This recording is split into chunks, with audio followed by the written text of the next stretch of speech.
اسلام میں خلیفہ اور اس کے ماتحت چھوٹے چھوٹے علاقوں کے عمرا کی ذمہ داریاں بڑی ہی نازک اور صبر آزما ہوتی تھیں۔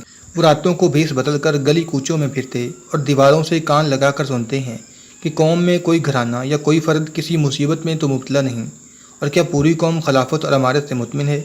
نواسہ شاہ اٹھا اور اس نے بھیس بدل لیا۔ وہ باہر نکلا اور دروازے پر کھڑے محافظ سے کہا کہ محافظ دستے کے کماندار کو بلاؤ۔ کماندار دوڑا آیا۔ ہم شہر کی گشت کو جا رہے ہیں، نواسہ شاہ نے کماندار سے کہا۔ کماندار کے لیے امیر کا یہ اقدام حیران کن نہیں تھا۔ یہ تو مسلمانوں کی روایت تھی۔ یہ الگ بات تھی کہ کتنے عمرا اس روایت پر عمل کرتے تھے۔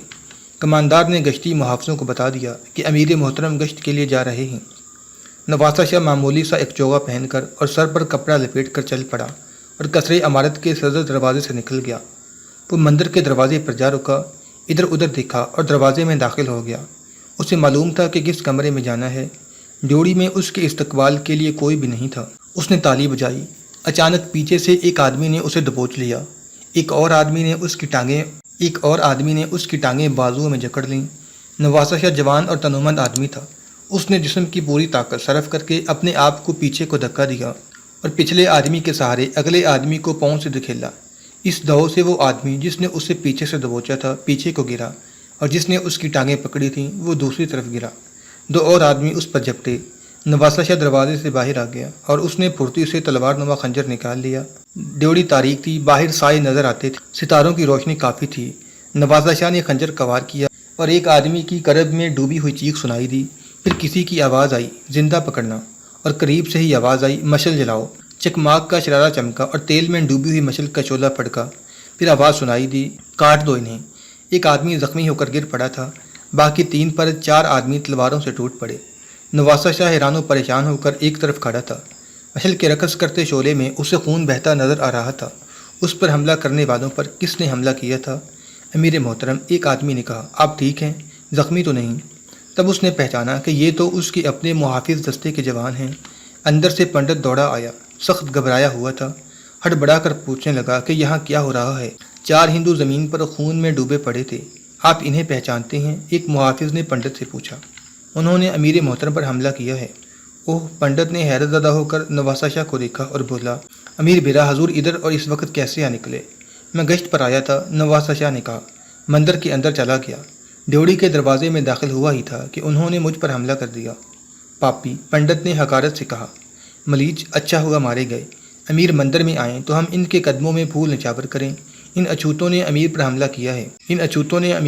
کیا ہے۔ اس نے مشل کی روشنی میں چاروں کے چہرے دیکھ کر کہا، میں انہیں نہیں پہچان سکتا، یہ بیرا کے معلوم نہیں ہوتا۔ نواسہ شاہ نہیں چاہتا تھا کہ محافظ مندر کے اندر جائیں، کیونکہ اسے خیال تھا کہ اندر لڑکیاں اور شراب ہوگی، مگر محافظوں کے کمانڈر کو اپنے فرائض کا احساس تھا۔ وہ نواسہ شاہ کو بتائے بغیر اندر چلا گیا۔ نواسہ شاہ بھی گیا۔ کمروں میں کچھ بھی نہیں تھا۔ ایک کمرے میں 2 آدمی تھے جو باہر مارے جانے والوں کے ساتھی تھے۔ پنڈت نے بتایا کہ یہ پجاری ہیں۔ نواسہ شاہ کا خیال تھا کہ وہ اکیلا مندر میں آیا ہے۔ یہ پہلا موقع تھا کہ وہ گشت پر نکلا تھا۔ اسے معلوم نہیں تھا کہ اس کا محافظ دستہ اس سے غافل نہیں ہو سکتا تھا۔ کماندار عقل مند تھا۔ اسے احساس تھا کہ امیر نامسلم ہے اور ہندو اس پر قاتلانہ حملہ کریں گے۔ چنانچہ نواسہ شاہ رہائش گاہ سے نکلا تو کماندار 4 محافظوں کو عام کپڑوں میں ساتھ لے کر نواسہ شاہ کے پیچھے خاصا فاصلہ رکھ کر چلا گیا۔ یہ 5 دبے پاؤں چل رہے تھے تاکہ ان کے امیر کو بھی پتہ نہ چلے کہ اس کے پیچھے کوئی آ رہا ہے۔ آخر وہی ہوا جس کا کماندار کو خدشہ تھا۔ وہ بروقت مندر کے دروازے پر پہنچ گئے اور نواسہ شاہ کی جان بچ گئی۔ دوسرے دن اس واقعہ کی تحقیقات ہوئیں۔ پنڈت نے لا علمی کا اظہار کیا۔ وہ بہت پریشان نظر آتا تھا۔ بات آئی گئی ہو گئی۔ لاہور کی راج محل میں رانی پریم دیوی سخت غصے کے عالم میں اپنے کمرے میں تیز تیز ادھر ادھر چل رہی تھی۔ کمرے میں وہ 2 آدمی کھڑے تھے جو اپنے 4 ساتھیوں کو بھیرا کے مندر میں مروا کر وہاں سے آ گئے تھے۔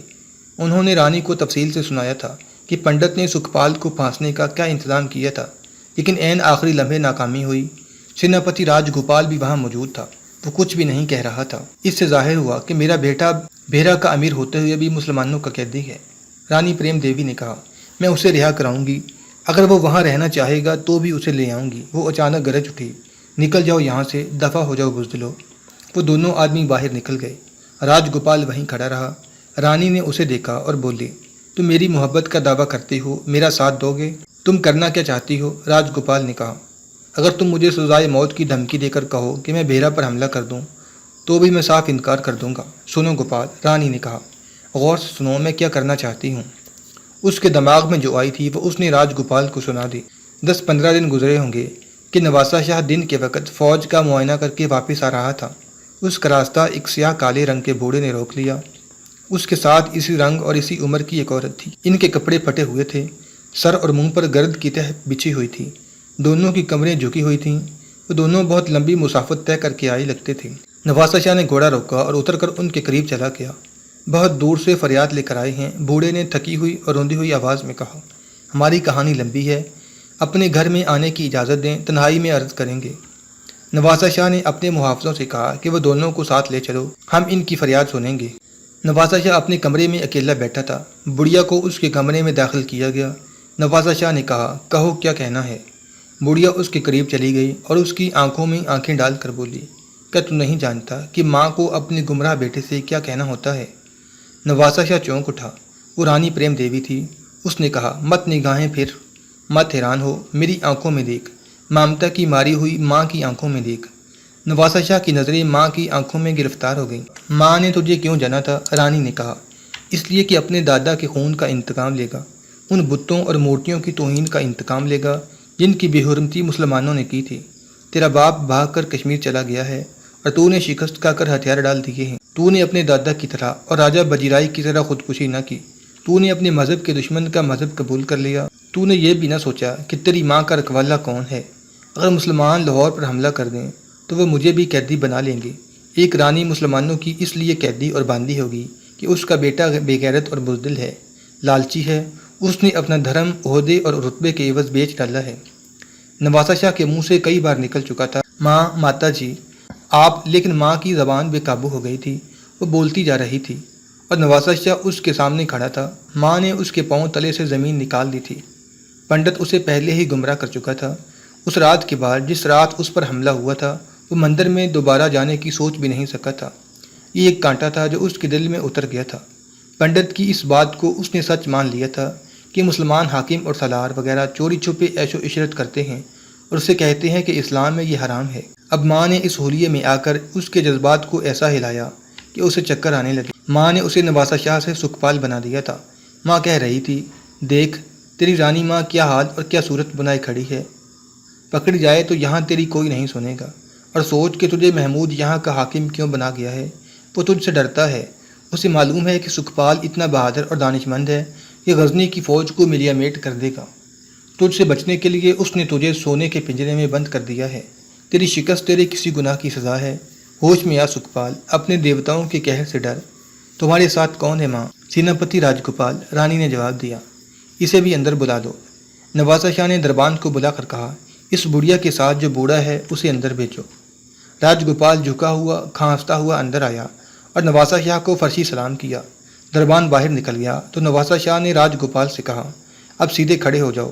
ماں مجھے ہوش میں لے آئی ہے، مجھے اپنی غلطی کا احساس ہو گیا ہے، میں رات کو یہاں سے نکل جاؤں گا، آپ دونوں واپس چلے جائیں، یہاں سے چوروں کی طرح نکل بھاگنا کوئی کمال نہیں۔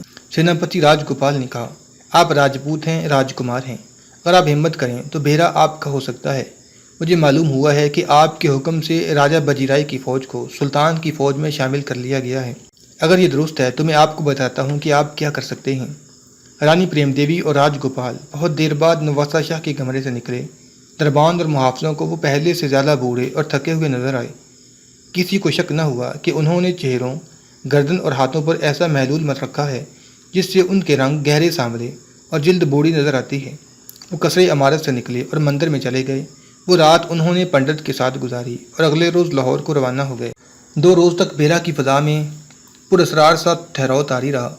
تیسرے روز امیر بیرا نواسہ شاہ نے فوج کے اعلیٰ حکام کو بلایا اور کہا کہ اپنی فوج میں جو 4-4.5 ہزار ہندو ہیں انہیں محاصرے میں لڑنے کا وہ تجربہ نہیں جو غزنی کی فوج کو ہے۔ کل تمام مسلمان فوج شہر سے باہر چلی جائے گی اور ہندو کماندار اور سپاہی شہر کے اندر رہیں گے۔ آپ لوگ باہر سے قلعہ توڑنے کی کوشش کریں گے اور ہم ہندوؤں کو سمجھائیں گے کہ قلعے کا دفاع کس طرح کیا جاتا ہے۔ اسی رات نواسہ شاہ نے سپہ سالار اور اس کے نائب سالاروں کو اپنے یہاں بلایا۔ انہوں نے آ کر دیکھا کہ محافظ دستہ جو مسلمان ہوا کرتا تھا اس میں اب ہندو سپاہی ہیں۔ نواسہ شاہ نے چند ایک محافظوں کو اندر بلا کر سالاروں اور اس کے دونوں نائبوں کو گرفتار کرا لیا اور حکم دیا کہ انہیں قید خانے کی الگ الگ کوٹڑیوں میں بند کر دو۔ اگلی صبح حکم کے مطابق فوج کی تمام تر مسلمان نفری باہر چلی گئی۔ نواسہ شاہ کے حکم سے شہر کے دروازے بند کر دیے گئے اور ہندو نفری نے دیواروں پر جا کر مورچے سنبھال لیے۔ مسلمان اسے مشق اور تربیت سمجھ رہے تھے۔ انہوں نے حکم کے مطابق قلعہ توڑنے کی جھوٹ موٹ کی نقل و حرکت کی۔ اوپر سے ہندو فوجیوں نے ان پر تیر برسانے شروع کر دیے۔ اس کے ساتھ ہی نواسہ شاہ نے دیوار سے بلند آواز سے بار بار اعلان کیا، غزنی والو، زندہ رہنا چاہتے ہو تو غزنی واپس چلے جاؤ۔ میں نواسہ شاہ نہیں، سکھپال ہوں۔ میں مسلمان نہیں، ہندو ہوں۔ تمہارے تینوں سالار قید میں پڑے ہیں۔ مسلمان فوج کے ہوش ٹھکانے آ گئے۔ مشہور مورخین البرونی، فرشتہ، گردیزی، انصری اور رتبی کی تحریروں کے مطابق غزنی کے مسلمان فوجیوں نے بھاگ نکلنے کی بجائے لڑ کر مرنے کو ترجیح دی۔ کسی بھی مورخ نے یہ نہیں بتایا کہ سپہ سالار اور اس کے نائبین کی غیر حاضری میں کمان کس نے سنبھالی۔ ہوا یوں کہ مسلمانوں نے ایک قاصد ملتان کو دڑا دیا۔ ان کے پاس رسد اور سامان کی کمی تھی، لیکن ان کے باوجود انہوں نے سکھپال کا چیلنج قبول کر لیا اور للکار کر سکھپال کے اعلان کا جواب دیا، اے مکار راجے، تو اپنی فوج سمیت ہمارا قیدی ہے۔ اگر شہر میں کسی مسلمان باشندے پر ہاتھ اٹھایا گیا تو بہرا کی اینٹ سے اینٹ بجا دیں گے اور ایک بھی ہندو زندہ نہیں رہے گا۔ انہوں نے شہر کا محاصرہ کر لیا اور دروازے توڑنے اور کہیں نقب لگانے کی کوششیں شروع کر دیں۔ غزنی کی طرف جانے والا قاصد بہت تیز تھا۔ پشاور تک اس نے 2 گھوڑے مسافروں سے چھینے۔ تھکے ہوئے گھوڑوں کو وہ چھوڑتا کیا۔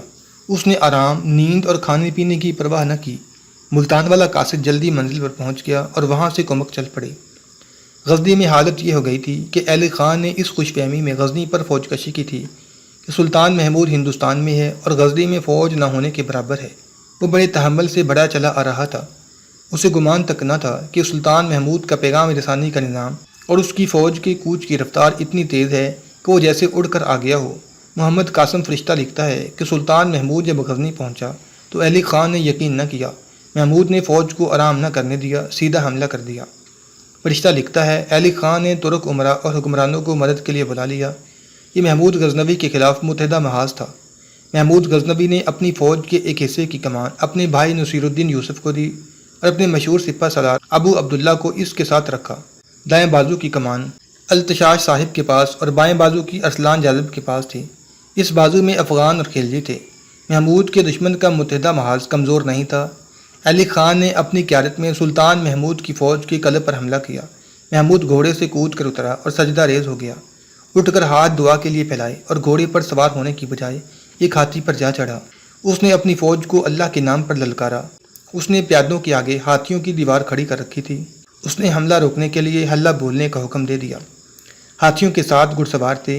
علی خان کی فوج اس حلے کے آگے ٹھہر نہ سکی۔ فرشتہ نے لکھا ہے محمود کے ایک ہاتھی نے علی خان کے اس محافظ کو، جس نے اس کا پرچم اٹھا رکھا تھا، سونڈ میں پکڑا اور دور اوپر کو اچھال دیا۔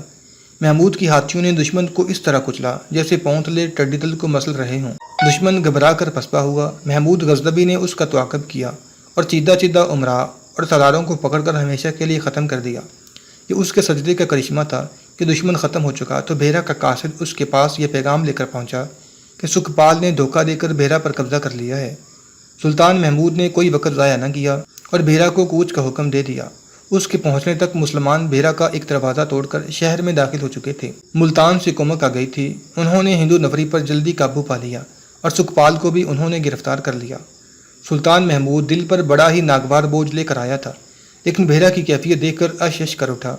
اس نے سکھپال کو بلایا اور اسے اتنا ہی کہا، میں تمہیں تمام عمر کے لیے قید میں ڈالتا ہوں۔ تمام عمر اپنے کیے کی سزا بھگتتے رہو۔